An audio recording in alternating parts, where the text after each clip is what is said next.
Hi, also, the Lord brought this to my attention again. This kind of goes with that last video that I just did about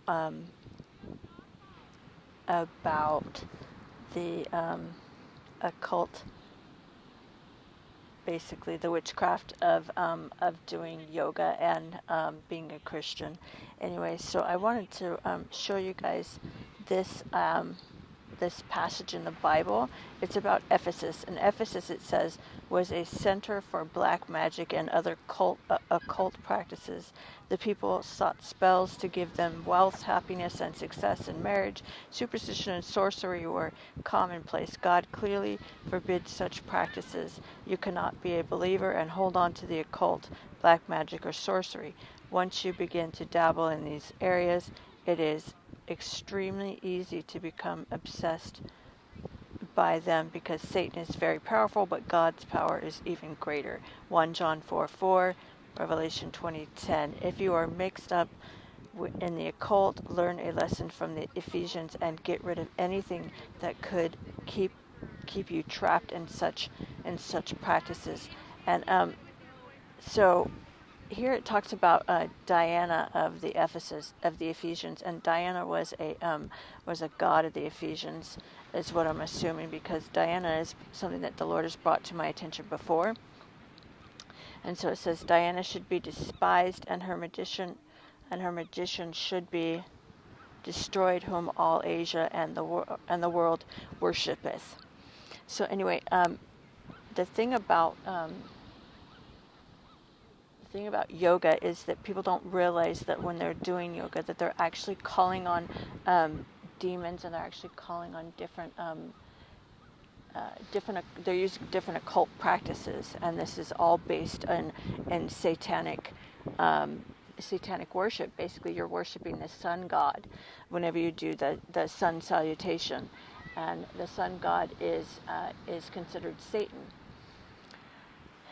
Anyway, so there was another point I needed to make, and that was, so go to Acts 19, 18 and 19, and it'll tell you some about the occult. You can actually look it up in the Bible.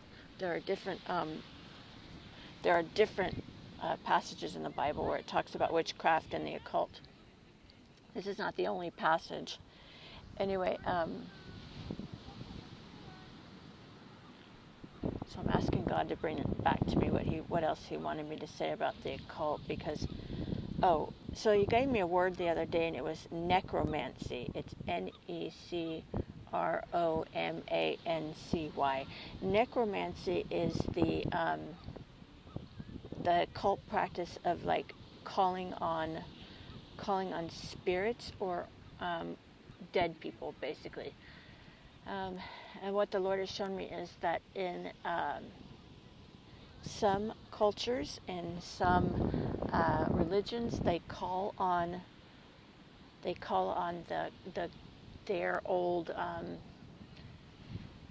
their dead ancestors. Okay, so any occult practice that calls on, I'm going to show you guys this now. Any occult practice that calls on, I wanted you guys to see the beach. It's so pretty. Anyway, any occult practice that calls on ancestors or calls on old, basically dead people. If they lay on graves, if they pray to saints, this is all an occult practice. And any religion that teaches you that it's okay to do that is actually steering you in the wrong direction. And I'm not going to call out any particular religion or cult that does this. I just want you guys to do some research on it on your own, because necromancy is a negative and bad thing to do as far as being a Christian. Okay, so it's one thing to call on Jesus, but Jesus died and came back to life. It's a whole other thing to call on saints and use different occult practices.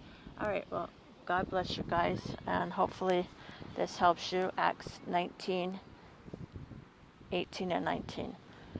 God bless you, and do some research on your own. It's a really interesting thing, the things that the Lord gives you whenever you're reading his word. Anyway, so necromancy is one of those things. Praying for you guys. God bless. Bye.